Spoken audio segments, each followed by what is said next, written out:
Hello you everyone, welcome है आपका आज की इस वीडियो में। मैं हूं तेज शर्मा। तो आज हम बात करेंगे अनदर एनएफओ के बारे में, जो कि 1 जुलाई को ओपन होगा सब्सक्रिप्शन के लिए। मतलब कि कल 1 जुलाई है, तो कल से आप इस फंड में एनएफओ में सब्सक्रिप्शन कर पाएंगे अगर आप इसमें इन्वेस्टमेंट करना चाहते हैं। तो हम बात कर रहे हैं HSBC फोकस्ड इक्विटी फंड के बारे में। तो उसके बारे में डिटेल्स में आपको बताएंगे कि आपको इस पर इन्वेस्टमेंट करना चाहिए नहीं करना चाहिए। और इन्वेस्टमेंट करने से पहले जैसा कि मैं आपको बताता हूं कि आपको फ़ंड के बारे में एनालिसिस करना बहुत ज़रूरी होता है, और उसकी डिटेल्स बारीक से बारीक, छोटी से छोटी जो डिटेल्स होती हैं वो आपको जाननी चाहिए। तो सबसे पहले मैं आपको थोड़ा सा HSBC AMC के बारे में बता दूं, कंपनी के बारे में बता दूं। तो the HSBC the Hong Kong and Shanghai banking corporation limited. तो ये जो AMC है, the Hong Kong and Shanghai banking corporation, एक चाइनीज़ कंपनी है, चाइनीज़ बैंक कॉरपोरेटेड है, और जो ग्लोबली एक इन्वेस्टमेंट कंपनी है। ये इंडिया में भी इसकी ब्रांचेस हैं और काफ़ी जगह जो और भी ग्लोबली जो इनकी ब्रांचेस हैं। HSBC mutual fund serves more than 1 million customer all over the India. तो जो AMC है, इन्वेस्टमेंट कंपनी है HSBC the Hong Kong and Shanghai banking corporation, 1 million मतलब कि 10 लाख से ज़्यादा कस्टमर्स ऑल ओवर इंडिया के कस्टमर्स इसके साथ कनेक्ट हैं। इसके ज़रिए इन्वेस्टमेंट कर रखी है 1 मिलियन से ज़्यादा लोगों ने। और आपको बता दें कि more than 1000 offices in India इस कंपनी के हैं, and it operates as of 2019 and there are 103 schemes in the market। 2019 के डाटा के अकॉर्डिंग इंडिया में 103 स्कीम्स मार्केट के अंदर AMC की काम रेगुलेट हो रही हैं, काम कर रही हैं, और एक अच्छे खासे AUM के साथ, एसेट अंडर मैनेजमेंट के साथ। तो जो फंड का नाम है HSBC फोकस्ड इक्विटी फंड। तो उसके बारे में देखिए, जब भी आप इन्वेस्टमेंट करते हैं तो आपको जो उसका मतलब पता होना चाहिए कि फ़ंड किस कैटेगरी का है और किस कैटेगरी में इन्वेस्टमेंट करने वाला है। अब देखिए, जो HSBC focused equity fund, focused equity fund का मतलब आपको मैं बता दूं कि किसी थोड़े ही स्टॉक्स पर, मतलब कि 20, 25, 30 या 35 मैक्सिमम जो है 35 स्टॉक्स पर ही इन्वेस्टमेंट किया जाता है फोकस्ड इक्विटी फ़ंड के। जैसे आप एग्जांपल के लिए लगा सकते हैं Motilal Oswal 25 focused fund, Motilal Oswal 35 focused equity fund. तो वो जो फंड है उसमें सिर्फ 25 फंड स्टॉक्स हैं जो उस पर ही फोकस किया जाता है, उसमें ही ज़्यादातर इन्वेस्टमेंट की जाती है। और जो Motilal Oswal 35 focused equity fund है उसमें भी जो 35 स्टॉक्स में ही मैक्सिमम जो इन्वेस्टमेंट की जाती है। तो ठीक इसी प्रकार जो फोकस्ड इक्विटी फंड होते हैं ज़्यादा स्टॉक्स में इन्वेस्टमेंट नहीं करते, ज़्यादा स्टॉक्स का पोर्टफोलियो नहीं होता उनका। जो गिने चुने ही 20, 35, 30 या 25 स्टॉक्स का होल्डिंग्स होती है, उनका ही पोर्टफोलियो होता है। तो जो ये फंड है, इसका NFO का जो मैं आपको बता दूं कि मैक्सिमम जो 30 कंपनीज़ के स्टॉक्स में होल्डिंग्स रखेगा ये फंड, जो HSBC इक्विटी फोकस्ड फंड है। तो चलिए थोड़ी डिटेल्स में आपको बताऊंगा, फंड मैनेजर जी के बारे में बात करेंगे। तो उससे पहले अगर आप मेरे चैनल पर नए हैं, चैनल को सब्सक्राइब कर दीजिए और वीडियो को लाइक कर दीजिए।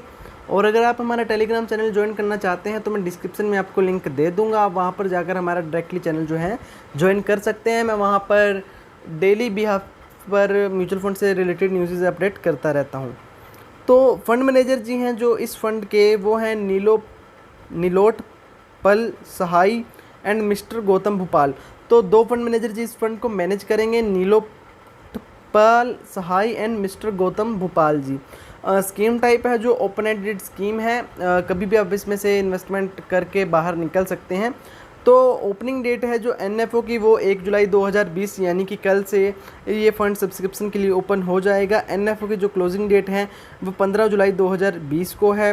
मल्टी कैप फंड है बाऊजी, लार्ज कैप, मिड कैप और स्मॉल कैप तीनों कैटेगरी के स्टॉक्स में जो इन्वेस्टमेंट करेगा ये fund, but according to market capitalisation के हिसाब से स्टॉक्स की होल्डिंग्स रखेंगे। तो इन्वेस्टमेंट ऑब्जेक्टिव के बारे में बात करें, आपको बता दें HSBC focused equity fund aims to seek long term capital growth through investment in a concentrated concentrated का मतलब आप समझ सकते हैं ना, जब आप पढ़ाई पर आपके घर के पेरेंट्स बोलते हैं कंसंट्रेट करो आप अपनी स्टडी पर, तो जो फंड है फंड का जो मेन एम है वो ये है कि लॉन्ग टर्म कैपिटल की ग्रोथ करना, investment in concentrated portfolio of equity and equity related securities instruments of up to 30 companies across market capitalisation. तो फोकस्ड सिर्फ कंसंट्रेट इनका 30 कंपनीज के स्टॉक्स पर ही रहेगा, all over the up to 30 companies across market in India according to market capitalisation के हिसाब से जो है 30 कंपनीज में इनकी होल्डिंग्स होंगी। तो बेंचमार्क है जो वो है S&P BSE 200 TRI total return index.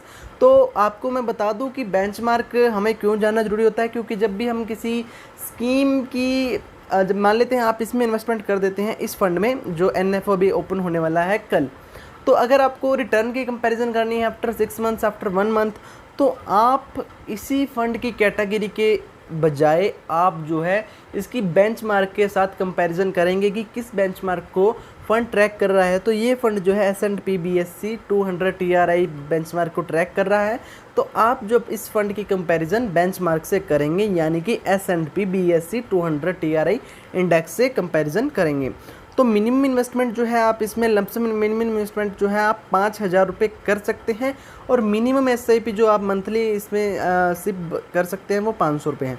तो एग्जिट लोड के बारे में बात करें तो 1% आपको एग्जिट लोड लगेगा अगर आप 1 साल के अंदर अंदर अपने पैसे इसमें से निकलवाते हैं। एक्सपेंस रेशियो अभी कंफर्म नहीं है, बट एस्टिमेटेड एक्सपेंस रेशियो जो है 2.25% इस फंड का एक्सपेंस रेशियो है। और स्कीम है जो लमसम के लिए भी अवेलेबल है और SIP के लिए, मतलब कि आप एक साथ भी इसमें इन्वेस्टमेंट कर पाएंगे और आप SIP के थ्रू भी इसमें इन्वेस्टमेंट कर पाएंगे। The offers available for growth and option and dividend option. तो जो ऑप्शन ऑफर है आपको ग्रोथ में भी मिल जाएगा, ग्रोथ ऑप्शन है, और डिविडेंड ऑप्शन में भी। डिविडेंड ऑप्शन में आपको सम टाइम्स बाद रेगुलर पे आउट मिलता रहता है। और जो फंड है रेगुलर प्लान भी है और डायरेक्ट प्लान भी है, आप जोन सा चूज़ करना चाहिए आप चूज़ कर सकते हैं। स्कीम वुड री ओपन, देखिए जैसा कि मैंने आपको बताया कि 15 जुलाई को जो है इशू क्लोज हो जाएगा, तो उसके बाद जब अलॉटमेंट होगी मे बी 23 जुलाई तक जो इसकी अलॉटमेंट हो जाएगी, तो उसके बाद जो 29 जुलाई को NFO का सब्सक्रिप्शन फिर ओपन होगा।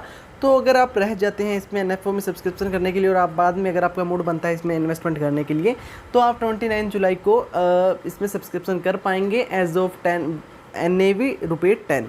तो 10 रुपये नेट एसेट वैल्यू के हिसाब से इसमें 29 जुलाई को दोबारा सब्सक्रिप्शन कर पाएंगे। तो अभी चलिए जानते हैं कि जो इनके CEO हैं AMC के, उनकी क्या राय है, वो क्या कह रहे हैं इस फंड पर। We do believe that companies with market leadership, niche products, positioning, scale and competitive advantages will tend to benefit more going forward and likely to outperform across cycles. These current opportunities are sectors as well as market cap agonistics in nature with a concentrated portfolio strategy. We are confident that this fund has potential to outperform, helping customers to create wealth. तो ऐसा मैं नहीं कह रहा हूँ, ये कह रहे हैं रवि मेनन CEO हैं जो कि HSBC AMC के। उन्होंने ये बात कही है कि वो जो इस समय माहौल चल रहा है कोरोना वायरस को लेकर, तो अभी काफ़ी जो स्टॉक्स में गिरावट मिली हुई है, तो इनका कहना है कि जो अगर इस समय जो NFO लाने का मकसद है वो एक ये है कि अभी जो काफ़ी अच्छे प्राइजेस पर स्टॉक्स मतलब कि वैल्यू पर मिलेंगे होल्डिंग्स में, तो ये जो एक अच्छा मौका है इन्वेस्टमेंट करने का, और कंसंट्रेटेड स्ट्रेटजी के साथ मिनिमम मार्केट कैपिटलाइजेशन के हिसाब से मिनिमम 30 स्टॉक्स में जो है इन्वेस्टमेंट कंसंट्रेटेड रहेगी, फोकस्ड रहेगा कि 30 स्टॉक्स में ही इन्वेस्टमेंट करके वहीं से रिटर्न्स जनरेट करना है। और इनके CEO का कहना है AMC के कि वो हाईली कॉन्फिडेंट है कि जो फंड है एक अच्छी परफॉर्मेंस करेगा अकॉर्डिंग टू अदर। तो चलिए कुछ फोकस्ड इक्विटी फंड हैं जो ऑलरेडी मार्केट में रनिंग कर रहे हैं उसके बारे में भी आपको बात करेंगे, उनकी रिटर्न्स के बारे में आपको बताएंगे। तो सबसे पहला जो फंड है बाबूजी एक्सिस फोकस 25 फंड। तो ये जो फंड का फोकस रहता है वो 25 स्टॉक्स पर ही रहता है, 25 स्टॉक्स की होल्डिंग्स हैं इस फंड में। तो 1 ईयर की रिटर्न्स हैं जो बाबूजी नेगेटिव रिटर्न्स 7.7% की नेगेटिव रिटर्न्स 1 साल में इस फंड ने दी हैं। और 3 साल के बारे में बात करें तो 5.5% की पॉजिटिव रिटर्न्स इस फंड ने दी हैं। 5 साल के बारे में बात करें तो 9.3% की पॉजिटिव रिटर्न्स इस फंड ने दी हैं। तो नेक्स्ट फंड है जो IIFL फोकस्ड इक्विटी फंड, 1 साल में नेगेटिव रिटर्न्स 5.7% की, 3 साल में 4.9% की पॉजिटिव रिटर्न्स, 5 साल में 8.6% की पॉजिटिव रिटर्न्स इस फंड ने दी हैं। और अगला फंड है जो SBI फोकस्ड इक्विटी फंड, 1 साल में फंड ने जो नेगेटिव रिटर्न्स 7.7% की रिटर्न्स दी हैं नेगेटिव रिटर्न्स, 3 साल में 5.5% की पॉजिटिव रिटर्न्स, 5 साल में 9.3% की जो पॉजिटिव रिटर्न्स इस फंड ने दी हैं SBI फोकस्ड इक्विटी फंड ने।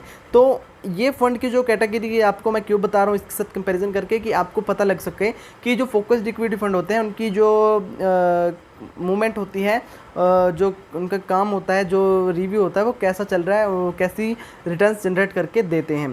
तो बात करूंगा यहीं पर। अगर वीडियो आपको अच्छा लगा तो वीडियो को लाइक कर दीजिए और चैनल को सब्सक्राइब कर दीजिए। पर मैं आपको अभी कहूँगा कि आप अगर इसमें इन्वेस्टमेंट करना चाहते हैं तो आप अपने फाइनेंशियल एडवाइज़र से या खुद से एनालिसिस करके ही इस फंड में इन्वेस्टमेंट कीजिए। यहाँ मैं आपको मेरी स्क्रीन पर मेल आईडी दिख रही होगी, तो आप मेरे साथ कंसंट्रेट कर सकते हैं। आप मुझे मेल डायरेक्टली कर सकते हैं, तो मैं आपको बता सकता हूँ आपकी प्रोफाइल के अकॉर्डिंग कि आप इस फंड में इन्वेस्टमेंट करें, NFO में इन्वेस्टमेंट करें या ना करें।